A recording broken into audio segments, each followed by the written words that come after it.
बोला इधर आकर के लोग बोलता है हम असली लाल है, हम गाना लाल है, ये स्टूडेंट यूनियन है कि एशियन पेंट की दुकान है।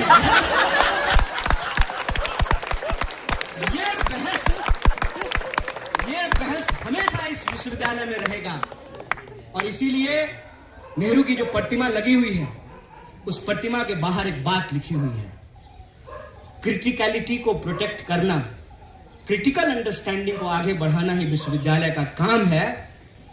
हो सकती है कि इसमें बहुत सारी कमियां हो, लेकिन हमको इस बात का गर्व है कि इस देश में बखूबी कोई विश्वविद्यालय अगर इस भूमिका को निभा रहा है तो उसका नाम जेएनयू है। इसीलिए जब हम कहते हैं कि यार जेएनयू, तो हम गर्व महसूस करते हैं। होगी नाराजगी, होगा गुस्सा, लेकिन जब कहते हैं वी आर जेएनयू तो उस रिश्ते से, उस सिलसिले से, उस ट्रेडिशन से जो है एक नाता बन जाता है। और जब उस पे कोई आंच आती है ना तो सारी बाधाओं को छोड़ करके मन करता है कि भाग करके वहां जाएं और हवा में लहराती हुई मुट्ठियों को तान करके कहें कि जेएनयू खरा था, खरा है और खरा रहेगा।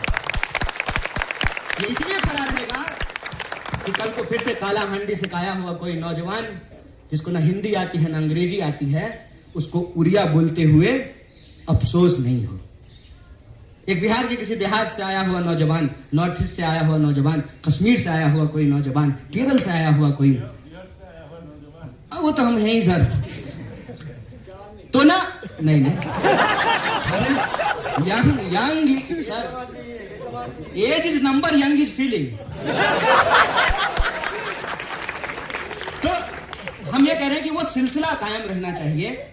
और ये जो पूरा का पूरा मसला है लाइब्रेरी का, इसको यूं समझ लीजिए कि ये ना वाटर टेस्टिंग है।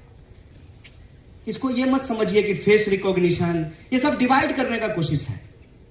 सर्विलांस, सिक्योरिटी, अरे कौन सा वहां परमाणु बम रखा हुआ कि कोई चुरा करके चला जाएगा, फॉर्मूला रखा हुआ है।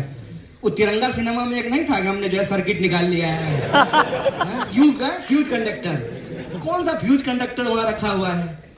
कौन किताब चुराता है? किताब ही तो सर एक ऐसी चीज है कोई चुराता नहीं है, आप कहीं छोड़ करके चले जाइए। तो लाइब्रेरी रोक रहा है, ये अभी लाइब्रेरी रोक रहे हैं। असल बात मैं बार बार जो कहता हूं, देखिए हम लोग एक बड़े नाटक का छोटा सा पात्र है, बहुत छोटा सा।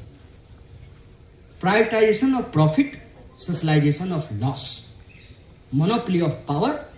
और ये जो एप्स्टीन में निकल करके सामने आ रहा है ना, ये इसकी हकीकत कि दुनिया भर के चोर जो हैं ये एक इकट्ठा है और चारागाह बना लेना चाहते हैं दुनिया को। और विश्वविद्यालय उनके आंखों में खटकता है, क्योंकि विश्वविद्यालय आपको सवाल पूछने के लिए सिखाता है, विश्वविद्यालय आपको क्वेश्चन करने के लिए सिखाता है। और जैसा प्रोफेसर पटनायक ने कहा कि टीचर की ताकत स्टूडेंट है, स्टूडेंट की ताकत विश्वविद्यालय का ताकत समाज है। इसीलिए आप बार बार देखेंगे कि विश्वविद्यालय को समाज से काटने की कोशिश की जाती है। यह एक डेलिबरेट अटेम्प्ट था कि जेएनयू को बदनाम किया जाए। और यह बात मैं बार बार कहता हूं कि किसी विधवा की जमीन कब्जा करना हो ना तो उसको चरित्रहीन और डायन बताना जरूरी है। समाज में उसको लेकर के डर हो कि अपना पति खा गई अब तुम्हारा पति खा जाएगी। और जब ये डर समाज में कायम हो तो समाज और विश्वविद्यालय अलग हो जाते हैं। फिर जब विश्वविद्यालय पर हमले होते हैं सरकार के द्वारा तो विश्वविद्यालय के साथ कोई खड़ा नहीं होता है। और असल बात यह है कि ये जो पूरा का पूरा लूट का मामला है, बसंत कुंज जैसी जगह पे आप में से बहुत सारे लोग हवाई जहाज चढ़े होंगे, ऊपर से जाते हैं कितना सुंदर लगता है। खाली कंक्रीट ही कंक्रीट है। दो ही जगह ग्रीनरी नजर आती है, एक जगह जहां आदरणीय राष्ट्रपति रहती है, दूसरी जगह आदरणीय वाइस चांसलर रहते हैं। क्यों नहीं खटकेगी? सर आप लोग तो घर लिए होंगे ना, बाहर में बुक तो कराए होंगे ना, आप बाहर ही रहते हैं ना, तो सर 3-4 करोड़ में तो फ्लैट मिलता होगा बसंत कुंज में। 4.5 करोड़ में खरीद लिया क्या भाई? 4.5 करोड़ में फ्लैट मिलता है सर। ये 1000 एकड़ जमीन है। आपको क्या लगता है उनको लाइब्रेरी में घुसने से प्रॉब्लम है? ना ना, आप कालाहांडी से चल करके, नागालैंड से चल करके, कश्मीर से चल करके, बिहार से चल करके आप जो तमिलनाडु से चल करके यहां आकर के पढ़ते हैं और यहां पर रह रहे हैं। वाह, कमाल बात है। सड़क के इस तरफ जो है इतना सस्ता जो है, आप जो है खुले आसमान के नीचे जो है ना ओपन बार का मजा ले रहे हैं, और सामने जो है एक एक गिलास का जो 500-500 रुपया देना पड़ रहा है। सामने मॉल है ना, कैसे बर्दाश्त करेगा लोग, कैसे बर्दाश्त करेगा लोग। इसको आप छोटी लड़ाई मत समझिए, ये आपके पढ़ने के अधिकार पर हमला है। सरकार नहीं चाहती है कि आप पढ़ें, सरकार नहीं चाहती है कि आप सवाल पूछें। और देखिए, हम तो एक पार्टी में हैं जो पार्टी सरकार चलाती है, कहीं कहीं। मैं आपको एक रूलिंग क्लास मेंटालिटी के बारे में बताना चाहता हूं। पीपल आर बर्डन, लोग बोझ हैं, लोग बोझ हैं, और खास करके गरीब लोग बोझ हैं। और गरीब लोगों को ला करके जेएनयू पढ़ाती है।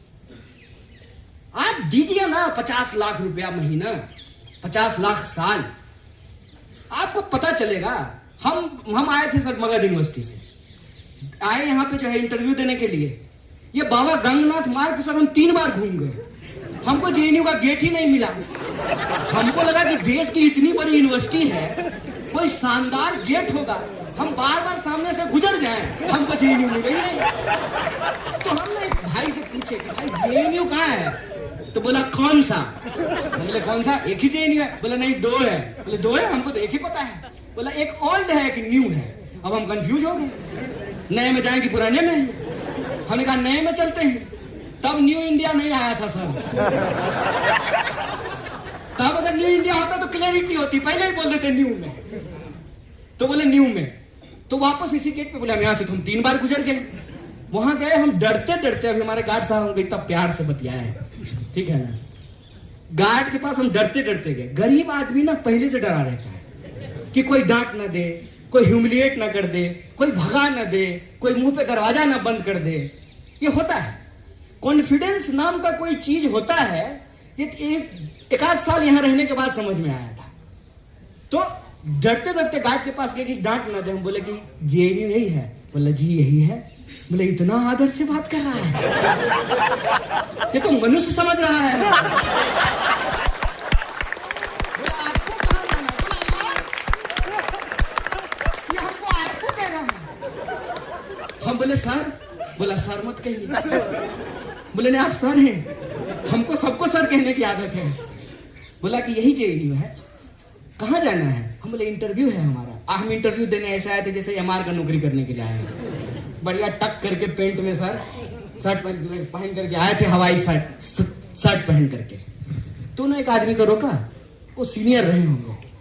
बोला कि इनको जरा छोड़ दीजिएगा एड ब्लॉक। हम पीछे बैठ गए। हम उसको बोले कि किराया भी लीजिएगा क्या। बोला नहीं भाई किराया नहीं लेंगे, हम भी यहीं पढ़ते हैं। हो गया एडमिशन। पहला दिन क्लास में गए, प्रोफेसर मालाकार थे, आए क्लास में, वो आए, हम खड़े हो गए, बाकी सब बैठा हुआ था। बोले खड़े क्यों हो गए। हम बोले सर आप आए हैं क्लास में इसलिए खड़े हो गए। तो बोले कि इसमें हमने ऐसा क्या कर लिया कि तुम खड़े हो रहे हो हमको देख के। हमने कहा सर आप टीचर हैं। तो बोला कल तुम भी हो जाओगे। हम बोले हाँ बात तो ठीक है, टीचर होने ही तो आए हैं। बोले कि मेरी पीएचडी हो गई, तुम्हारी पीएचडी हो जाएगी, हमारे तुम्हारे में क्या फर्क है। फिर हम